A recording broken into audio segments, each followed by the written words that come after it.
Actually, natatakot ako. Naiyak ako. Hindi, natatakot ako kasi baka mamana ng anak ko. Mahirap. Mahirap ang may diabetes. Mahirap. Lalo na ako laging mataas ang sugar. Hindi ko mapanormal.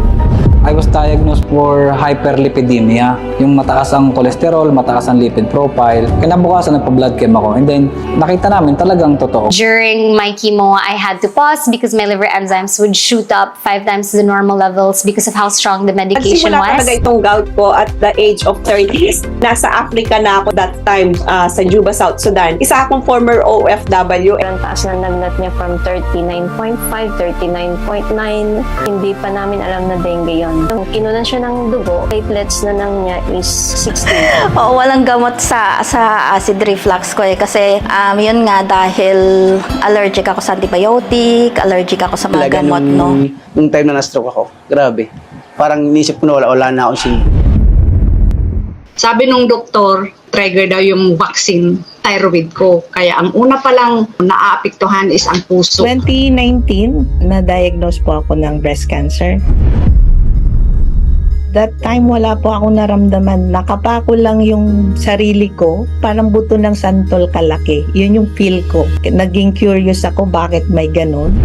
Kailangan daw ng emergency admission, emergency dialysis para hindi lumala yung aking kidney. Nirush nila yung mga aking ultrasound, mga laboratory, paulit-ulit para maano nila yung aking kondisyon na that I really have a kidney failure. Mananakit yung ulo mo and then nagpapalpitate at sometimes. Hypertension is medyo matagal na. It's been more than 10 years already. May mga times na hindi ako makabangon at hindi rin ako makalakad sa sobrang sakit ng paa ko. Nagkaroon din ng mga pasumpong-sumpong na back pain and dumating sa point na may mga episodes na pabalik-balik ako sa emergency room dahil nawawalan ako ng malay, nagdidilim yung paningin ko sa sobrang sakit ng likod ko. Every 3 months talaga parang lagi siyang inuubo tsaka sinisipon. Na ang dami na po kasi naming tinry na mga gatas, vitamins and all. Pero hindi po talaga siya tumataba. Actually, pag pumabalik po kami sa pedya niya, ma'am, lagi pong underweight. 55 kilos nung sa pang bata, ganun. 45 to 41 lang siya. Kasi grabe po talaga yung mga acne ko dito sa taas sa noo ko po talaga nakalagay lahat. Feeling ko talaga noon before, pag nakatingin sila sa akin, pangit po talaga sila sa akin. Hindi naging normal dahil yung mata ko sa kaliwa is bumaba ng ganon. This side of my face is normal. However, itong left ko, as in talagang baba itong ganyan. It was 2019.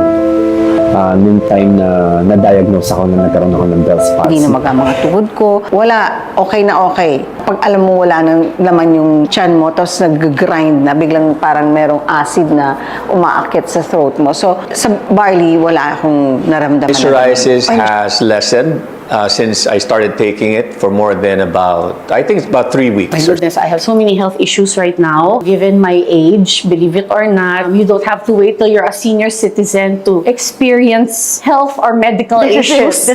We only have one life to live. And if we don't take care of ourselves, bala, diba? Pwede kang mawala.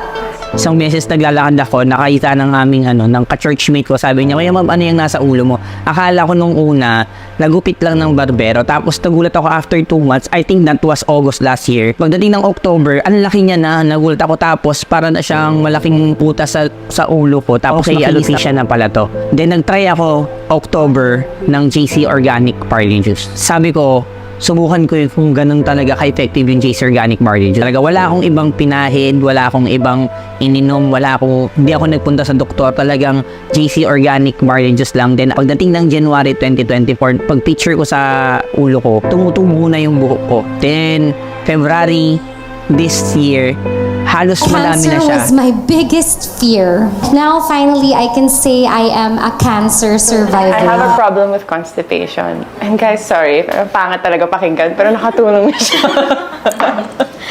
Twice na in the morning ako may bisita sa CR.